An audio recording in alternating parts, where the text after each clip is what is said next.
As regards what is happening in Gabon, I do not think it is triumphant yet, or the people of Gabon can rejoice. When they say it's the end of a Bongo dynasty, I said no. Because Nguema is actually first cousins with the person he toppled. So he's still in the Bongo clan, but just a different surname. And the question is, this same Nguema benefited from them. He was very rich. Now we are seeing pictures of the Senate president and other key government functionaries trying to cut away the remaining billions they have and then being apprehended. But this same Nguema, if you check what he has, is worth billions. So the people is still pretty much at disadvantage in all of this. Except they are forced to ensure there's a proper transition timeline and they return power back to a civilian elected leader. But if we don't do that, it's still in the same cycle. So it's not a break from the Odinga family. It's just another bunch of guys for their own interests. Thirdly, the things happening in Rwanda and Cameroon. The truth is, Paul Biya should know that it is time to go. Paul Kagame should know that it is time to go. P Square, Paul, they should know that it is time to go. If they are not getting the memo, they should get it now. Paul Biya got in there using all sorts of sentiments after President Ahijo. He has not gone. How can you lead a country where you hardly stay? The country Cameroon has snowballed into a lot of crises now. You're having the Amazonian crisis because of bad leadership and marginalization. You are always somewhere in Europe with Madame Chantel, while the young people in your country suffer. Is it a time for all of this to be over in Cameroon? Because at the age of your 90s, you still want to go for another election cycle again. And even if we can commend Paul Kagame as a visionary for the modern Rwanda, your success is not as good until you have a successor. So rejigging the military will not be the best solution. The best solution will be, when is it time to hand over power to the people? Because you are not the people's hero. One way or the other, the people will find other heroes. You are just playing your part in history. And isn't it time for you to go? President Tinubu still talking, and I commend President Tinubu as regards what he's doing now in Niger, diplomacy, still talking with the Nigerians and saying we don't want war. Yes, he should talk more with the junta. And hopefully the junta too will be able to respond. But the junta too is also solidifying its base in power, trying as much as possible now to remove every vestige of France in the country. But the French ambassador says it's not going anywhere. That's a very sticky issue they should be careful about. But kudos to President Tinubu on this. Hopefully we solve the Niger crisis. And hopefully most African leaders also understand the implications of their actions, their bad leadership, their sit-tightism. And other African leaders too that have continued this. The Eyedema dynasty in Togo, the Sassou Nguessos of this world, the Theodore Obiang of this world. It can't last forever.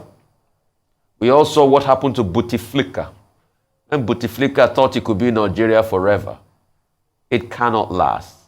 All of these leaders should go back and learn from Nelson Rolihlahla Mandela.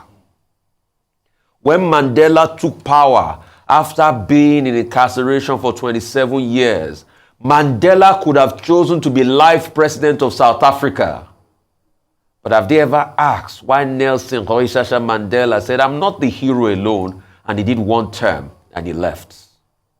Today we shower encomiums on Mandela. Other leaders go and learn what make Mandela tick before you quote him.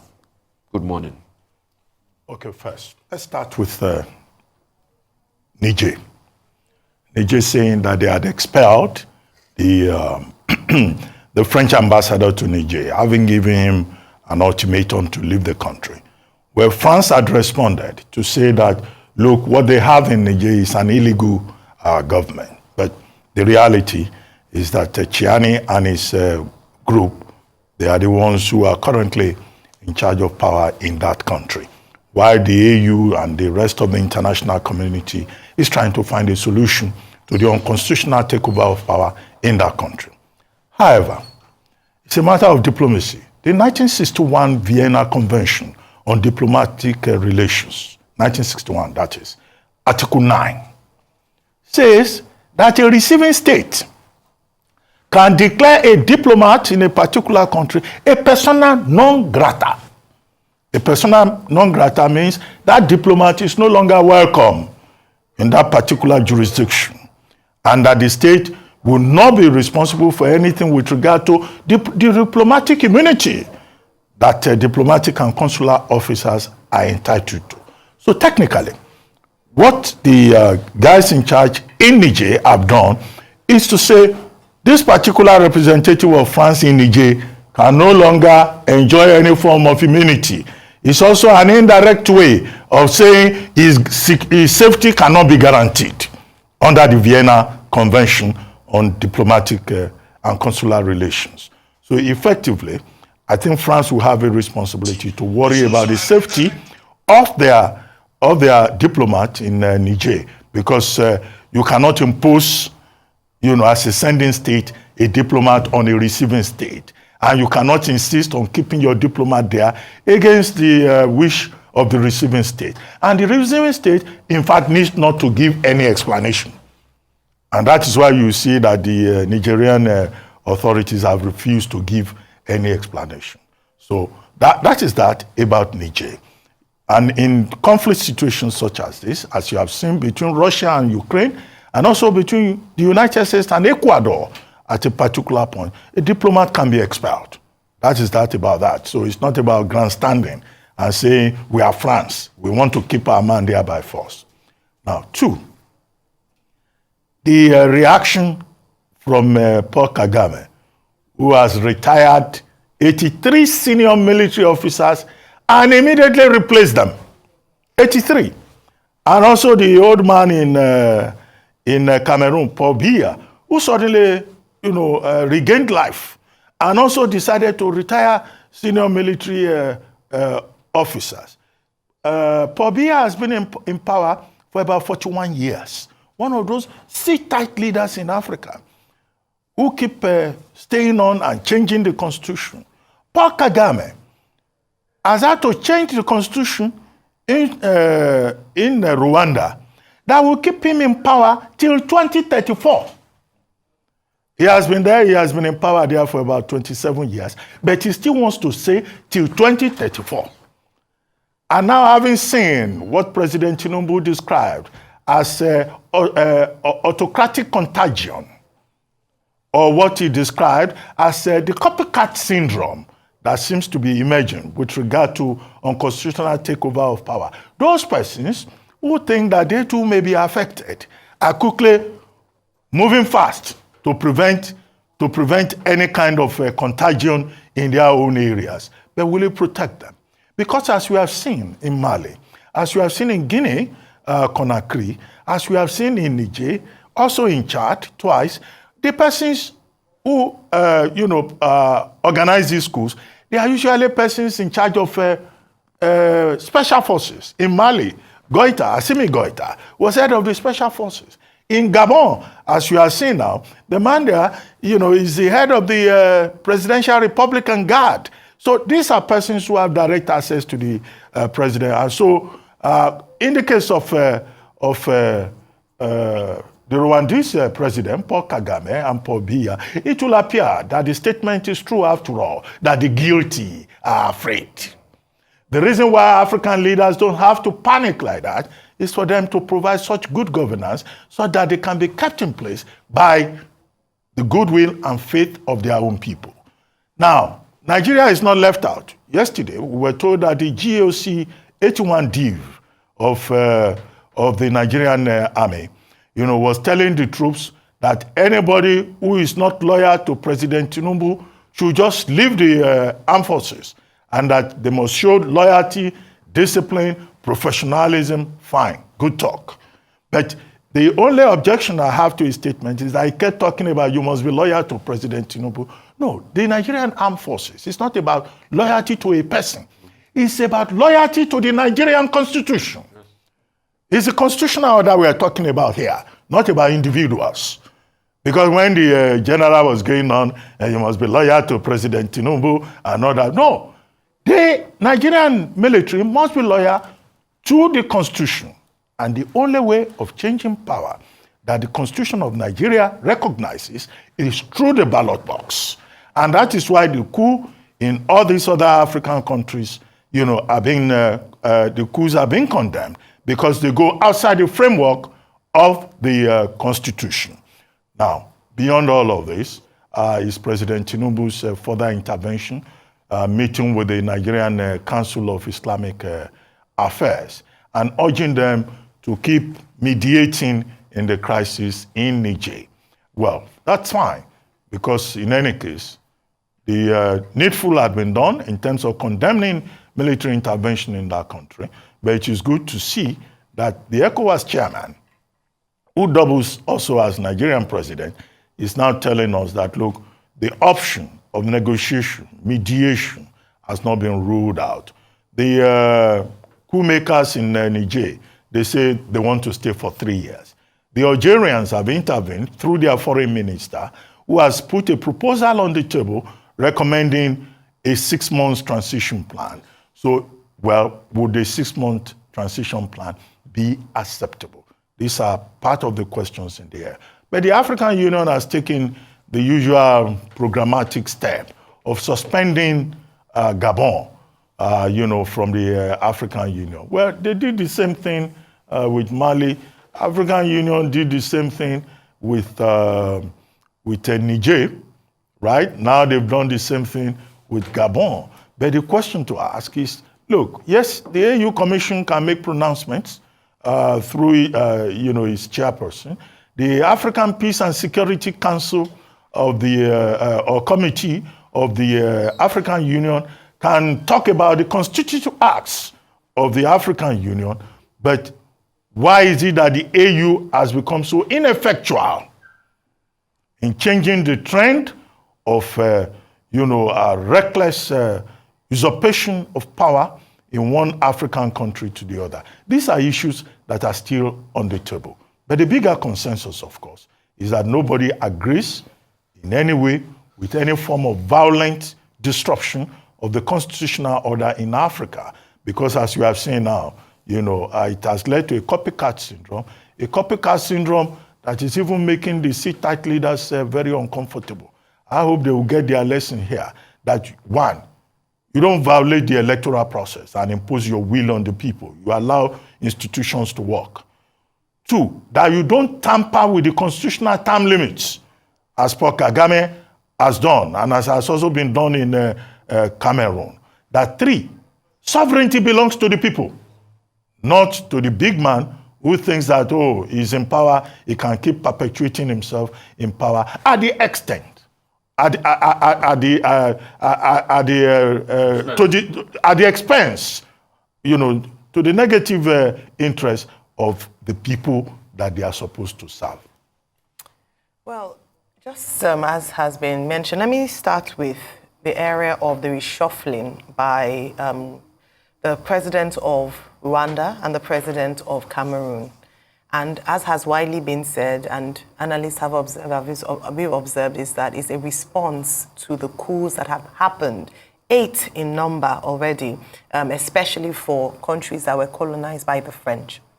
And so Rwanda and Cameroon, who are also Francophone countries, have decided to make a move in what is believed to be, a proactive measure to preventing an occurrence in their countries. It's already been established that President Paul Biya of Cameroon has been president since 1982, whilst President Kagame has been there for over 20 years. What one would imagine, as has been said a number of times this week, is that these presidents, who are sit-tight presidents, sit-tight leaders in their country, would, as a response, begin to put measures in place to strengthen institutions, and even start to look out for a way out to retire. So it demonstrates that even with the coups, it's not enough, measure, it's not enough statement to persuade these leaders to leave office. Instead, what they've decided to do is to reshuffle their military to ensure that they continue to sit tight. Even President Paul Biya at over 90 years old. And so we must begin to ask questions amongst ourselves here on the African continent. What is wrong with the style of leadership and government on the African continent? Why has the sit-tight style of leadership continued to thrive?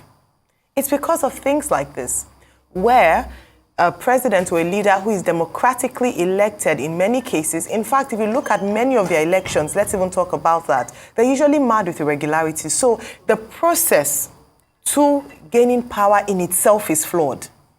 And when the process is flawed, it begs belief as to how the leader will rule. It is almost impossible for the leader, or it is in very rare cases, that the leader or the president will obey the rule of law when he gets into office. Because when you're campaigning and you're during electioneering season where you don't have the power of the state, you take on power by any means possible. And so, first of all, the process by which our leaders get elected, we must check that process and strengthen it. A lot of times, the president oversees or has influence, huge influence on the electioneering body. We have electioneering bodies across the country. So if we're going to look at that, it's the process, first of all, of getting in there. Then once they get there, the same institutions that they weaken are the same institutions that will work against them, as we've seen in all the countries where coups have taken place. Let's talk about Western and international interference, because some of these coups are actually sponsored by Western interests. So when we talk about coups not being the best option, some people say, oh no, it's time to take the power back. But again and again, we have seen from history that the people end up suffering. Coups are usually not with good intentions. They are not noble. They're not done because they want to. That's the narrative until the military coupist or a hunter takes over. Then you see that it was just a matter of interest not aligning. And that's why you would see that many of those things happen with people who have enjoyed and benefited from the leaders themselves. The presidential guards, those who have worked with the president closely, have benefited immensely. Look at their lives. So for those who are rejoicing and celebrating now, look at the lives of the people. Ngwame is very rich. What's the source of his wealth? So a corrupt man taking on power forcefully in an illegal manner, and you're expecting the best from him, you're expecting good, it's hardly going to work.